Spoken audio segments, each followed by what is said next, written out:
नमस्कार, मैं आर के पाल आप सभी दर्शकों का स्वागत करता हूं आपके अपने न्यूज़ चैनल शहर का दर्पण में। सभी खबरें विस्तार से। जय श्री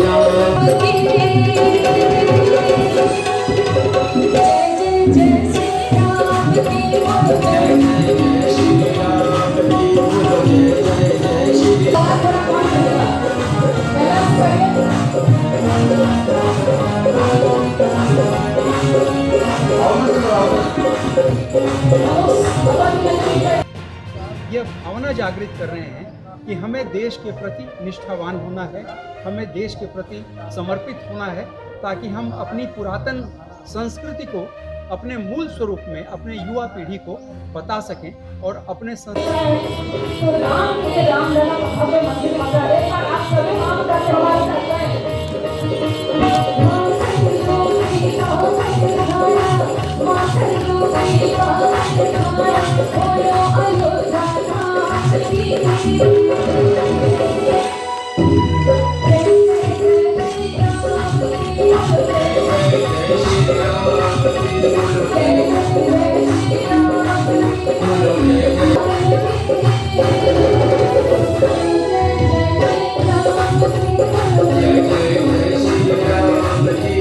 आप लोग तशरीफ़ लाए हैं का राष्ट्रीय अध्यक्ष हूँ और हम अपनी संस्था के माध्यम से अपनी सनातन संस्कृति को व्यापक प्रचार प्रसार कर रहे हैं ताकि एक अच्छे समाज का निर्माण हो सके, उसमें थोड़ा हमारा भी सहयोग हो सके, हम अपने बच्चों को, अपने युवा पीढ़ी को सुसंस्कृतवान बना सकें। सर एक ज़बान थी उर्दू की, वो कहीं ना कहीं लिप्त हो रही थी, मगर उन लोगों ने उसको फिर उजागर किया। उसी तरह संस्कृत भी एक जो है लिप्त होती चली जा रही। कैसे उसको उजागर, कैसे नौजवानों को जो है आप पीढ़ने के लिए जगाएंगे? हाँ, मैं आपको बताना चाहूँगा कि संस्कृत कभी लुप्त नहीं हो सकती है। यह प्राचीन काल नहीं, अति प्राचीन काल की सभ्यता है और आपको जान के ताज्जुब होगा कि इसको विदेश अडॉप्ट कर रहे हैं। जर्मनी में आज द्वितीय भाषा जो है वो संस्कृत है। हमारे यहाँ वर्तमान परिवेश में अगर देखेंगे तो अब सरकार ने इसको अपनी प्राथमिकता में लिया है, जोर दे रही है पढ़ाई पे। और हम लोग जिस संगठन के माध्यम से कार्य कर रहे हैं, हम अपनी पुरातन संस्कृति को मूल रूप में लाने के लिए प्रयास कर रहे हैं। उसमें संस्कृत का बहुत बड़ा योगदान है। बहुत बड़े बड़े स्कूलों में संस्कृत पहले ली जाती थी, सबको बड़े बड़े विद्वान संस्कृत से सामने नजर आए हैं। अब स्कूलों में जो है लिप्त है सर, उसके लिए क्या करना? हाँ, उसके मैं बताऊं आपको, ऐसा हुआ था कि ये बहुत सोची समझी साजिश थी ब्रिटिश सरकार की। 1853 में जब British education act Lord Macaulay लेके आया तो उसने सारे गुरुकुलों को समाप्त कर दिया। भारतवर्ष में 72,300 गुरुकुल चलते थे और उसके बाद से संस्कृति का ह्रास होना शुरू हो गया और वो अब तक चला आ रहा है। वर्तमान सरकार बहुत मेहनत कर रही है, बहुत प्रयास कर रही है। हमारे संरक्षक मंडल में डॉक्टर ओम प्रकाश पांडे हैं, जो आज किसी वजह से दिल्ली से नहीं आ पाए हैं, जिन्होंने भारत वैभव नाम की पुस्तक लिखी है। यदि आप संभवतः मैं आज नहीं ले आऊँ, पिछले कार्यक्रम में हम लोगों ने बांटा था, हम आपको देंगे। उसको आप पढ़ेंगे तो आपको समझ में आ जाएगा कि हमारी संस्कृति संस्कृत के माध्यम से कितनी सुदृढ़ थी किसी समय में।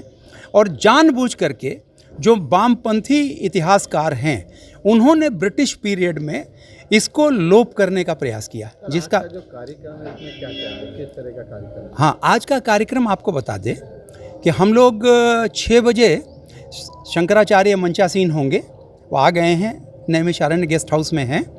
और अभी सांस्कृतिक कार्यक्रम 5 से 6 बजे तक जो होली का एक पारंपरिक रूप होता है हमारा, वो है 6 बजे। उनके लाइटिंग ऑफ द लैंप के बाद में मैं एक छोटी सी रूपरेखा प्रस्तुत करूंगा अपने समाज के लोगों को जागरूक करने के लिए कि उनका क्या दायित्व है समाज में सनातन संस्कृति को उजागर करने के लिए। उसके बाद हमारे विशिष्ट अतिथि श्री अशोक वाजपेयी जी, सांसद राज्यसभा, अपने उद्बोधन में बताएंगे कि हमें हिंदू संस्कृति के लिए क्या क्या करना होता है। फिर हमारे मुख्य वक्ता जो इस समय माननीय मुख्यमंत्री जी के कार्यक्रम में अयोध्या में थे, विद्या भास्कर जी महाराज, रामानुजाचार्य श्री विद्या भास्कर जी, वो पहुंच जाएंगे और वो विस्तृत रूप में बताएंगे कि हमारी संस्कृति का हमारे समाज के उन्नयन में क्या योगदान है।